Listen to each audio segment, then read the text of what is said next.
Okay, good morning. Tayo po'y manalangin. Good morning. Panginoon, maraming salamat sa araw na ito na kami po'y binigyan ng pagkataon na kami po'y makapagsamba sa iyo. Bless us, Lord, in this Sunday school service, Lord. We hope Yes, na Lord. ang lahat ay nakarinig, Lord, sa iyong mga salita, Lord.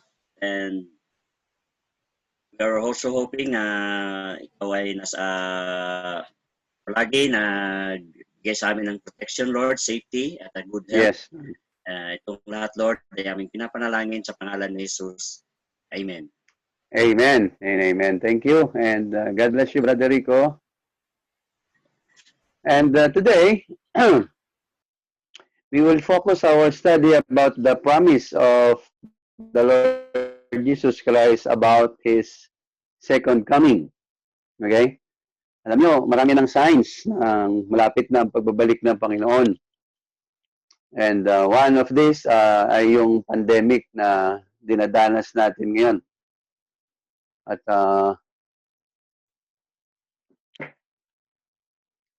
ang maganda ay hindi na bago sa atin ang mga nangyayaring ito.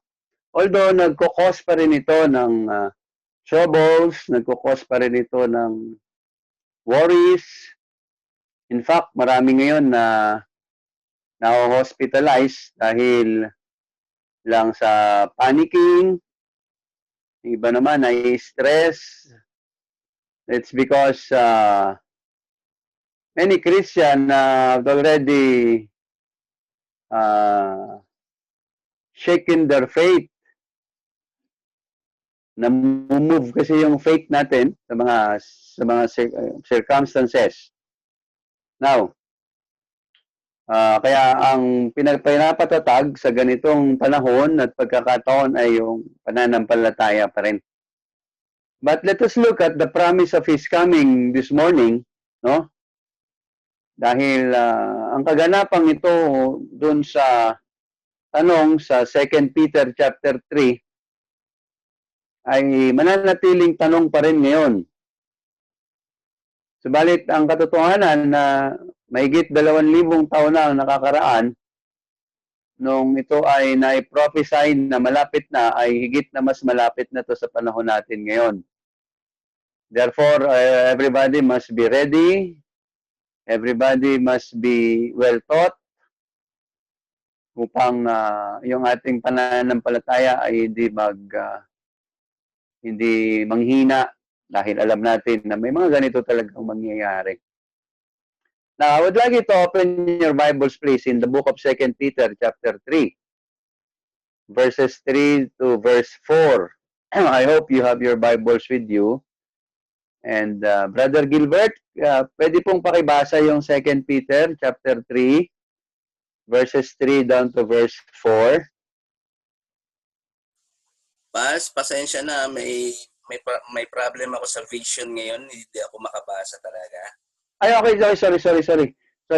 Okay, let's request na lang. Teacher Ira, please. Pakibasa yung 2 Peter chapter 3, verse 3 down to verse 4.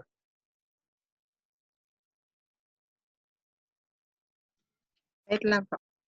Sige. 2 Peter chapter 3, verses 1 to 4. This second epistle, beloved, I now write unto you, in both which I stir up your pure minds by way of remembrance, that ye may be mindful of the words which were spoken before by the holy prophets, and of the commandment of us, the apostles of the Lord and Savior. Knowing this first, that there shall come in the last days scoffers, walking after their own lusts, and saying, Where is the promise of his coming? For since the fathers fell asleep, all things continue as they were from the beginning of the creation. Okay. Ang ganda ng question, ano? Where is the promise of His coming?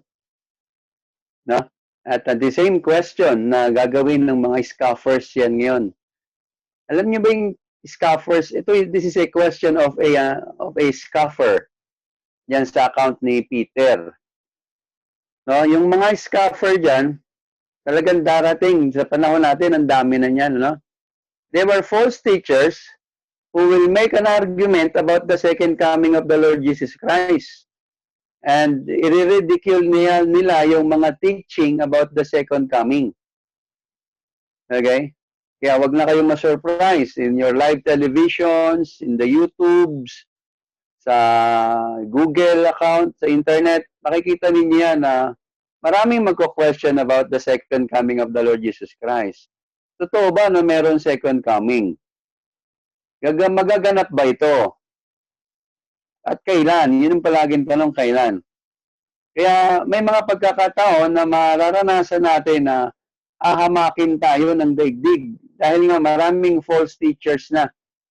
Sa panahon pa lamang ni Pedro, lalo na sa panahon natin ngayon, marami ng mga false teachers. No?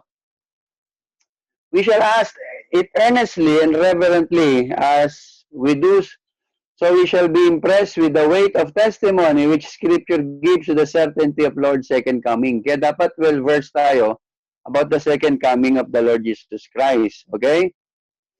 Now, 2 Peter chapter 3, verse 3 to 4, no? We read of something we are to know and be sure about. And it is something which relates particularly to the last days, the closing days of the dispensation of grace. We are on the dispensation of grace. This is our present dispensation. Now, magkakaroon ng closing yun, closing time. At yun yung second coming of the Lord Jesus Christ. Doon matatapos yung present dispensation. At papasok na yung bagong dispensation, which is the kingdom rule of God. Okay? Now, the period immediately prior to the Lord's return. And we are to expect that there will be scoffers on the last days. Nakaka-experience na ba kayo ng mga scoffers ngayon? Yung mga tumutuligsa sa ating mga teachings na hindi totoo na magbabalik si Jesus Christ. May narinig na ba kayo na si Jesus Christ ay bumalik na talaga? Marami dyan na mga naglalakad-lakad sa mga bahay-bahay, yan ang katuruan nila. Na si Jesus Christ na andito na, matagal na. Okay? Pag pumunta ka ng Davao, si Jesus Christ is in the flesh na, naando na si Jesus Christ. Bumalik na si Jesus Christ, nakaupo na sa trono niya doon sa Davao. Oh, yan yung mga, malapit sa bayan nila, Brother Rico. Naando na si Jesus Christ. Nandun na yung kingdom ni Jesus Christ, kaya magsipuntahan na tayo ng Davao, baka maiwan tayo dito sa daigdig. Marami pang manglilibak sa tunay na katuruan about the last days. Ang tanong, bakit? Bakit magkakaroon ng mga scoffers on the last days? Why? Because everyone who scoffs at the glorious truth of the return of Christ is fulfilling this prophecy. Maraming manlilibak kasi that will become a fulfillment of a prophecy. There will be scoffers at the last days. Okay? Si Pedro ay tells us exactly what the scoffer says. But let us ask this question. Where is the promise of his coming? Where is the promise of his coming? Do you know a verse or two that will prove that Jesus Christ will be coming back again? Sana meron, Now, we're going to answer that question, the scoffer's question. We call this the scoffer's question on the last days. No? Meron tayong 7 sagot dyan No? Pero, hindi naman natin matatapos lahat yan. But first, let's look at now that the promise of His coming is found in the Old Testament. Sa Old Testament pa lang ay makikita na natin na babalik ang Panginoong Jesucristo. Okay? Now, because this is our Mission Month emphasis, we should be well-versed of this truth because this is one of our biggest motivation why we should evangelize the world. Because Christ will coming back again. Why we should be concentrating in the missions, in the work of missions, It's because God will come back again. But this time, kapag ka bumalik si Jesus Christ, He will not come back as a Savior anymore. Ito yung nakakatakot na pagbabalik. The first advent of Jesus Christ, He came as a Savior. He came as a Savior of the world. But the second coming, He will come as a castigator, not a Savior anymore. Kaya nakakatakot. Kaya dapat alam natin ito. If you want to become more serious with your missions here on earth, habang may pagkakataon ka pa, habang buhay ka pa, you must understand the reality of Christ's second coming. Relax kasi ang tao ngayon dahil akala nila wala nang judgment day eh. Because they believe that they can freely do what they wish to do. Without considering any consequences na sa mga gagawin nila. Yan nakita nyo, okay lang mag-TikTok, okay lang magbudots dyan, because they are not aware of the second coming of the Lord Jesus Christ. Okay lang mag-ML all the day. You are applying i-inject ni Satan yung kanyang teaching through ML. That is a very wicked game. That is a satanic game. That is why we discourage young people. Actually, hindi lang young people nag-ML ngayon, pati matatanda eh. No? Do not allow that games inside your homes. Because wini-welcome ninyo ang spirit ni Satan sa bahay ninyo. That is a satanic game. At marami pang iba. And besides, do not invite also false teachers sa mga bahay ninyo. Ni papasukin yan sa doorpost ninyo, huwag niyo papapasukin. Because that is one of the prophecies in the last days. Now let's look at now the Old Testament. Let's look at now the promise of His coming found in the Old Testament. Now, remember that there are 39 books included in the Old Testament. Tama ba ako? Sunday school teacher? There are 39 books included in the Old Testament. Tama ba? Ate Michelle, tama ba? 39 books ba ang Old Testament, Sister Michelle?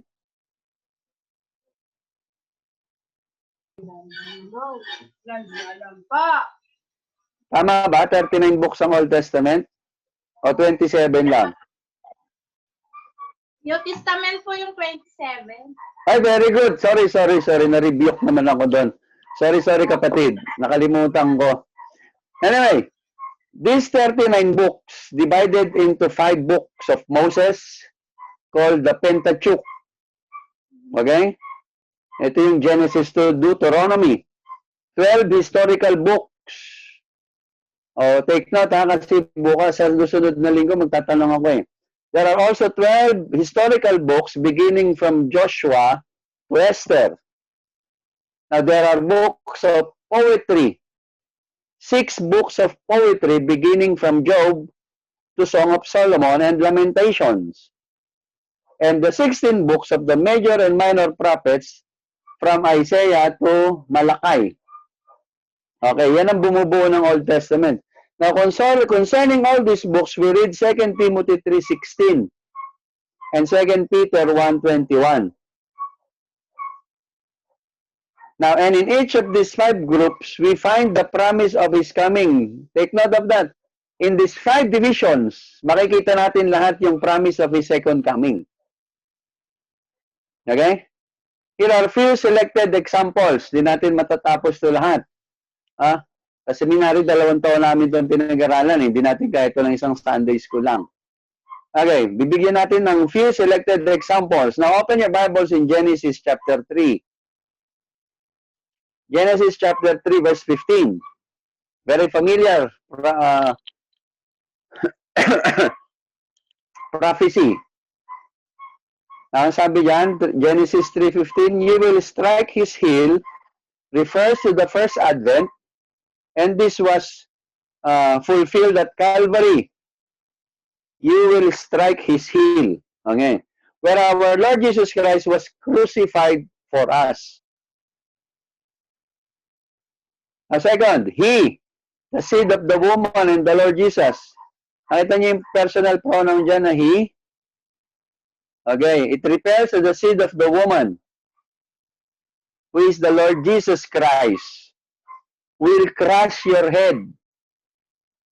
Will crush your head refers to the second advent and to our Lord's final overthrow of Satan. Kaya sabi doon, he will crush your head. Napapansin niyo ba pag nakakita kayo ng ahas, gusto ninyo paluin sa ulo? Na? Bakit wala sa mentalidad ng tao kapag nakakita ng ahas, chap-chapin mula sa buntot? Bakit ulo ang target natin? Kasi ito yung inilagay ng Panginoon na karunungan sa isip ng bawat tao tuwing nakakakita ng ahas. Because dito ang gagawin, because yung serpent always refers to Satan. Yan. Yung sinabi niya na Jesus Christ, the seed of the woman, will crush your head, refers to the second advent. Pinapakita din yung pangalawang pagbabalik ng Panginoong Jesucristo. And that is the final overthrow of Satan according to 2 Thessalonians chapter 2, verse 8. 2 Thessalonians chapter 2, verse 8. Sino gusto magbasa? Pakibasa na. 2 Thessalonians chapter 2, verse 8.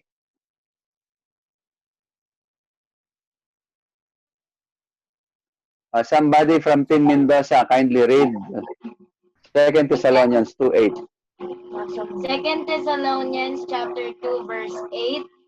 And then the lawless one will be revealed, whom the Lord Jesus will overthrow with the breath of his mouth and destroy by the splendor of his coming. Yan, he will overthrow that slanderer. That is referring to Satan. Okay? Now, move to Revelation chapter 20. Revelation chapter 20. Somebody read, please, verses 1 down to verse 3. Take note of those prophecy, ha?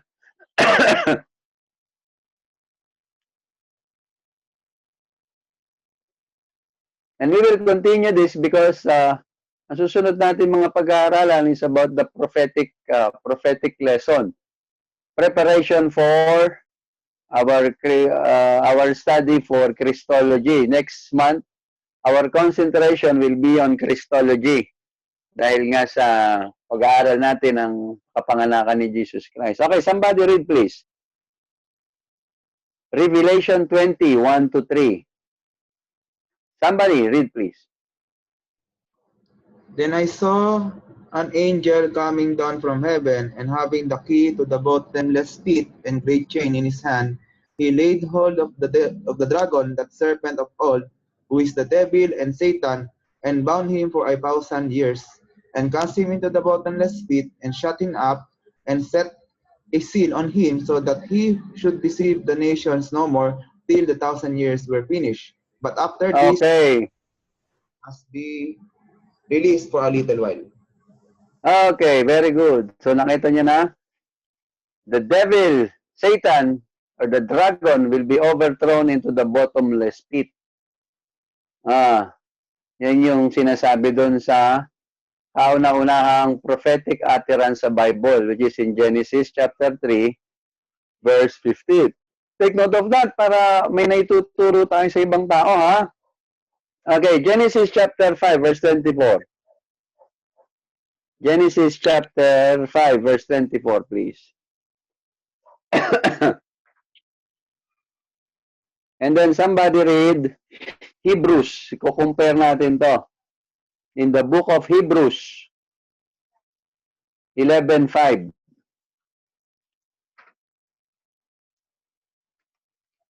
Hebrews 11:5.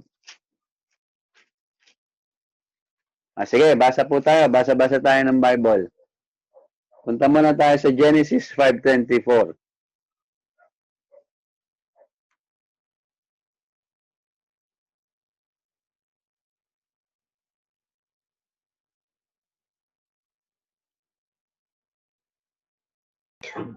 Genesis 5:24. Genesis 5:24. Enoch walked with God, and he was not, for God took him. Okay, now compare Hebrews 11 verse 5. Ate Shirley ba yung nagbasa? Ayan, punta ka naman sa Hebrews 11 verse 5.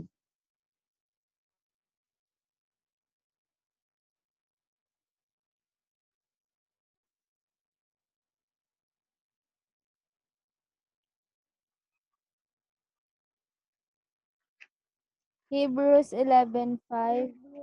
Aha. By faith Enoch was taken so that he should not see death, and he was not found, because God had taken him. Now before he was taken, he was commended as having pleased God. Okay, so there is the taken up. Nakita niyo yung term na taken up? Now go to Thessalonians chapter 4 verse 17. Ate Shirley. 1 Thessalonians chapter 4 verse 17. Nakakasunod ba kayo? Tingnan natin.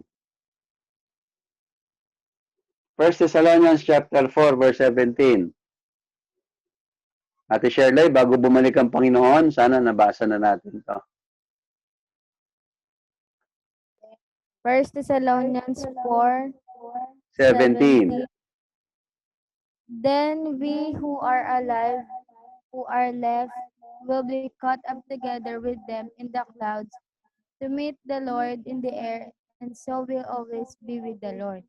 Okay, you see, we will meet the Lord in the air. So, dun pa lang sa Genesis, nakita na ninyo yung cutting up, no? Na pinaranas kay Enoch. And then, ito inulit in the New Testament, in the book of Hebrews, na representing that there will be cutting up in the air. Yung tinatawag natin na rapture of the church. That is the sign of His coming. That is promise of the Lord. Kanina ito pinangako, then we, speaking of the believers in Thessalonica, as well as the writer, and we who are alive and remain shall be caught up together with them in the clouds to meet the Lord in the air. Okay? So, magkakaroon talaga ng rapture of the church as represented by Enoch in the Old Testament. Yung emphasis dyan is in cutting up. Okay, now, Genesis chapter 22, 23, and 24, makikita niyo dyan si Abraham. Yan sa tatlong chapters na yan. Now, this is a type of God the Father. And you will meet also Eliezer, Abraham's servant. This is a type of the Holy Spirit. Wala tayong time para i-discuss yan. Ano? Gusto ko lang ibigyan ng overview yan sa tatlong chapter na yan. And makikita niyo rin yan si Isaac. This is a type of the Lord Jesus. And Rebecca, which represents a type of the church, which is the bride. Prophetic kasi yan eh. Okay? Now, move to Genesis chapter 41, verse 45. Makikita niyan si Joseph as a representation of a type of Christ. Genesis 41, verse 45. During his rejection, took a Gentile bride. Na i-compare natin yan sa Genesis chapter 42, verse 8. Move to Genesis chapter 42, verse 8.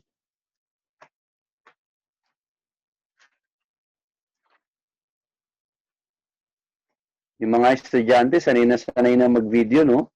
Hindi na ako conscious sa video. Yung mga teachers, they can smile habang nagsa-Sunday school. Yung iba parang tense na tense. Si Michelle naman, sobrang confident. Tumatawa pa. Yan ang gusto kong espiritu. Okay, let's read. Genesis 41, verse 45.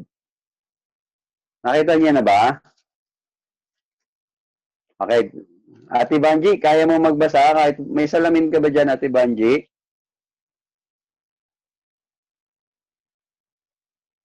Mm.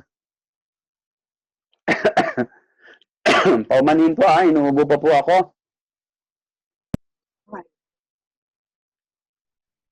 Sige pa, basa. Joseph, Joseph name. What? Subject. Paanea. His wife Anania, the daughter of Potipharah, rest of On and Joseph went out over all the land of Egypt.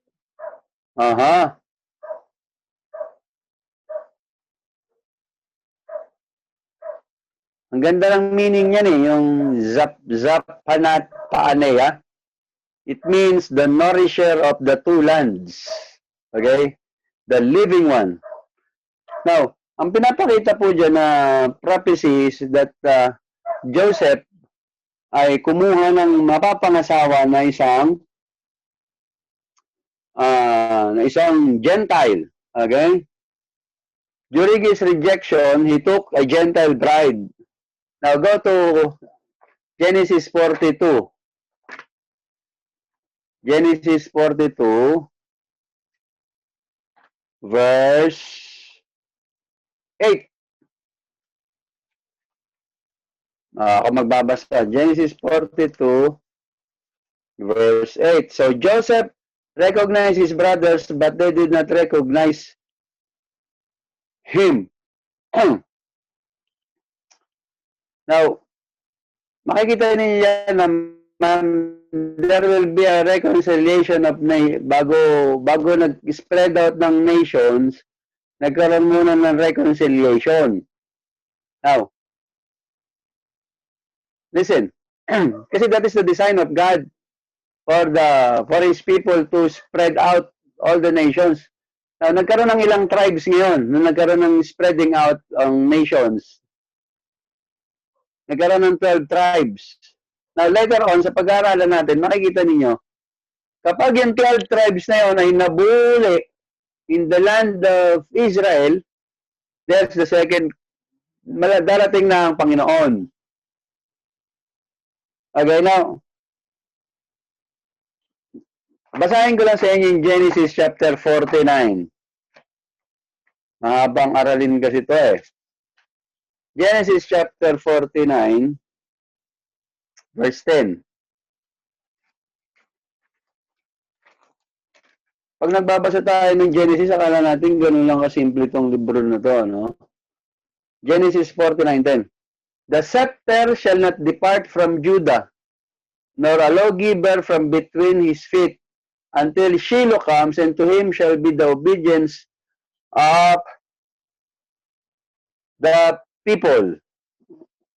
Ayan, isa pang nakakahindik na propesiya ng Panginoon. Okay. Now, sa 1 Samuel chapter 16 verse 11, take note of this. Naririnig niyo ba ako? Ha? Thumbs up lang. Yeah, very good. Now, Genesis, 1 Samuel 16:11. There is a picture of David's greater son.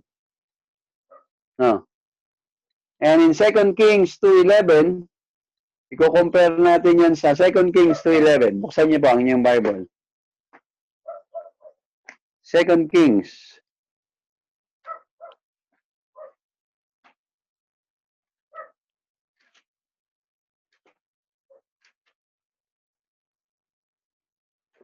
Verse 11. Nandiyan na po kaya?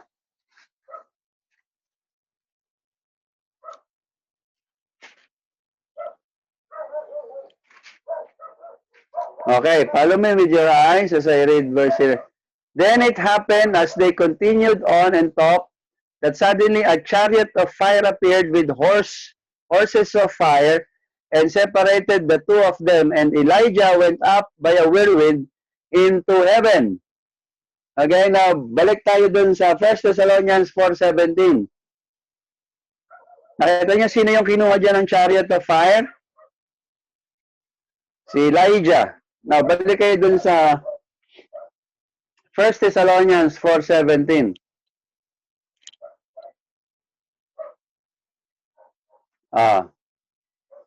Ate Michelle, pakibasa, Ate Michelle. 1 Thessalonians 4:17. 1 Thessalonians 4:17.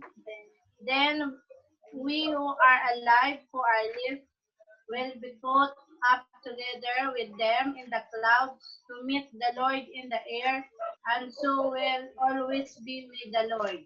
Very good. Kita nyo talaga mangyayari, no? There will be cutting up in the air. Now, Job 19:25. For I know that my Redeemer lives, and he shall stand at last on the earth. For I know that my Redeemer lives, and he shall stand at last on the earth. Kailan kaya yun? Punta ka sa Zechariah. Book of Zechariah. Naku, hindi na alam ni Michelle kung nasaan yan. The Book of Zechariah. Jonah. Ano sunod sa Jonah? Tapos may Habakkuk. Shell. May Habakkuk. Shell. And then, pagkatapos ni Habakkuk, may Zechariah. Andiyan ang Zechariah. Shell. Hagay pala muna. Hagay. And then Zechariah. Chapter 14. Go to Zechariah chapter 14. Verse 4. Nakita niyo na? Zechariah 14:4. Ito po ang sinasabi ng salita ng Diyos. And in that day, his feet will stand on the Mount of Olives. Saan daw tutungtong ang paa ni Jesus Christ?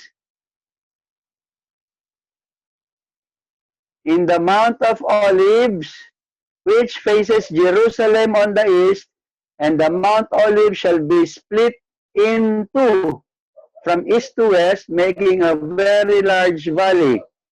Half of the mountain shall move toward the north, and half of it toward the south. Bakit magkakaroon ng valley doon? Hindi pa alam, ano? Bakit kailangan mabiyak yung Mount Zion pag ihiwalin? And then magkakaroon ng large valley. Bakit? Bakit magaganap yun? Ha? Kasi po, doon magaganap ang Battle of Armageddon. Nakita niyo, ano kaya itsura ng pagbiniyak niyo ng Panginoon, ano? Saan daw bababa ang Panginoon? Ann Shirley Mendoza. Sa kanyang pagbabalik, saan daw siya bababa? Sa Mount Olive. Very good. Facing? Jerusalem. Yun ang exact location. Mount Olive facing Jerusalem kasi malaki tong bundok na to. Okay? Now, go to Acts chapter 1 verse 11. Acts chapter 1.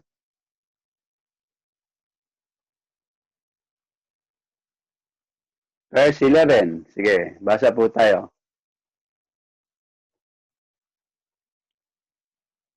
Simulan natin sa verse 9, basahin. Sige, sino pa ba hindi nagbabasa dyan? Basa. Acts 1 verse 11. Simulan natin basahin sa verse 9. Ako na lang, na may gusto. Now when he had spoken these things which they watched, he was taken up, and cloud received him out of their sight. Sino to? Si Jesus Christ. And while they looked steadfastly toward heaven, as he went up, behold, two men stood by them in white apparel. Verse 11. Who also said, Men of Galilee, why do you stand gazing up into heaven? The same Jesus who was taken up from you into heaven will so come in like manner as you saw him go into heaven. Now, nasaan sila nito ngayon? Magkakataong ito, nasaan sila? Na nagaganap ito? Ha?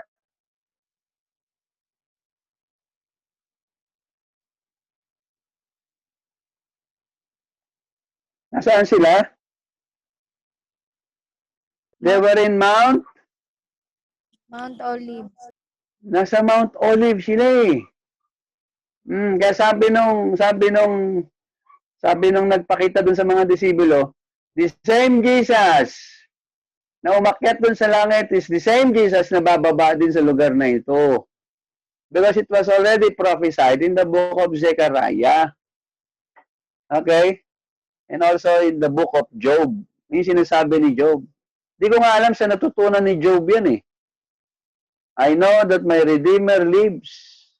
At tutungtong ang kanyang paa dito sa daigdig. Okay, Psalm chapter 22, 23, and 24, no? Tandaan niyo mabuti, take note of this. Psalm chapter 22 was prophetic of his death. So that is your assignment. Read Psalm chapter 22, 23, and 24. Psalm 22 was prophetic of his death. Psalm chapter 23 is true of the believer now. And Psalm chapter 24 awaits the fulfillment.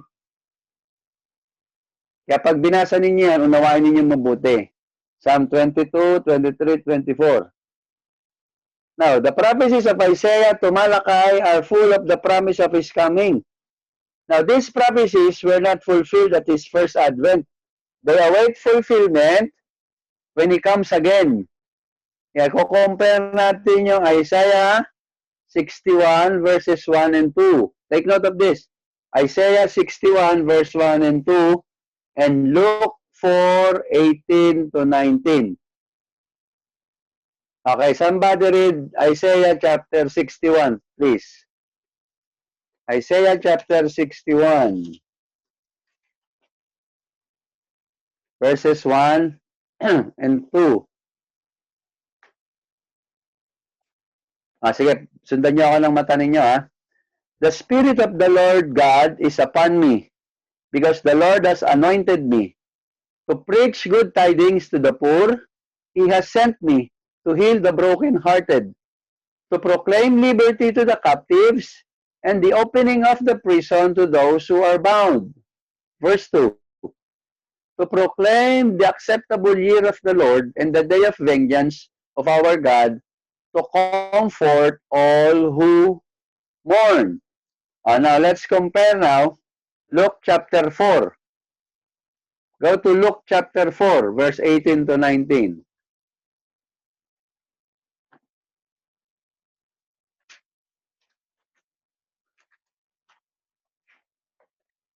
Luke chapter 4. Nandiyan na kaya?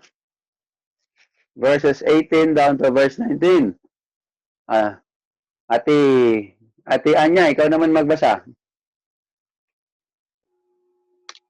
Luke chapter 4 verses 18 to 19.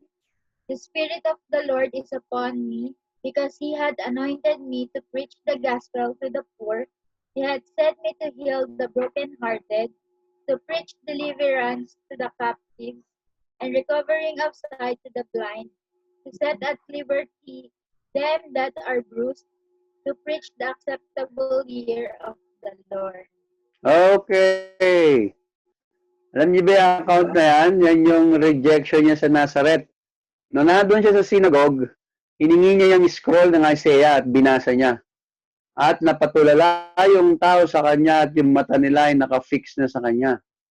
Because of the prophetic utterance of the Lord Jesus Christ. Pero, di pa rin siya tinanggap ng kanyang lugar. Nakita na ninyo? Now, at marami pang fulfillment ang mangyayari. Because Old Testament is full of prophetic utterance of His second coming. Now, next Sunday, titingnan naman natin yung promise of His coming found in the four Gospels. Ano ba yung four Gospel? Deacon, ano ba yung four Gospels? Matthew, Mark, Luke, John. Sa Old Testament? Yun ba yun? Testament. Hindi, tama. Matthew, Mark, Luke, and John. Titingnan natin next Sunday, the promise of His coming found in that four Gospel. No? Makikita natin dyan yung authoritative record ng mga salita ni Jesucristo. Over and over again, He spoke of His second coming. Kaya, isa-isay natin yan next Sunday. Now, so the challenge for all of us this morning is maging masipag kayo sa pagsaliksik. Dahil marami tayong mamimiss if we miss kung hindi natin bibigyan ng panahon ang pagbabasa ng Old Testament. Maraming mga prophecies in Old Testament about the second coming of the Lord Jesus Christ. And some of them were fulfilled in the first advent and some were not. Dahil ang fulfillment ng marami doon is on the second advent or on the second coming of the Lord Jesus Christ. Kaya basically, the Old Testament proves that Jesus Christ will come back again. It have been prophesied already thousands of years ago. Now, para maging konkreto yung promise of His second coming, next Sunday, we will look at the 4 Gospel of the Lord Jesus Christ about His prophetic utterance of His second coming. Kaya mga kapatid, napapanahon na para maghanda tayo. Unang-una, ihanda ang ating mga sarili dahil we will give an account sa ating Panginoong Jesucristo. Pangalawa, kailangan maging busy na tayo in giving them the warning of Christ's second coming. People will perish. No? People are bound para sa kaparusahan. And the only thing that can rescue them is their faith in the Lord Jesus Christ, who will come back soon. Who will come back very soon. Very soon. Kaya mga kapatid, maging maagap, maging masipag, maging mapagmatyag, sabi ni Peter. Be vigilant, be sober, knowing that the second coming of the Lord is very near. Okay, so maraming salamat. Unless you have questions, we're done in our Sunday school this morning. Meron po tayong ibang tanong? Wala naman? Wow, wala. Wala naman o wala akong sounds? Meron. Very good, very good. So, please review our notes, the passages na pinag-aralan natin. And next Sunday ay magiging mas exciting ating Sunday school because we're going to look at the 4 Gospel about the promise of His second coming. Thank you very much and may God richly bless you. Then after 15 minutes, we will proceed to our worship service. 15 minutes break, then magsisimula na ang ating worship service. Okay? Brother Lola, you can kindly please close us in the word of prayer. Thank you, Lord, for this morning, Lord. Maraming salamat sa natapos naming Sunday School, Lord. Nawa ang iyong salita, Lord, ay manatili sa puso namin at magagamit namin sa araw-araw namin. Ay namin pasalamatan sa aming pangalan ng kakilang Diyos na si aming tagapagligtas na si Jesus. Amen. Amen and amen. Good morning and see you later. See you later sa ating worship service. And God bless you all.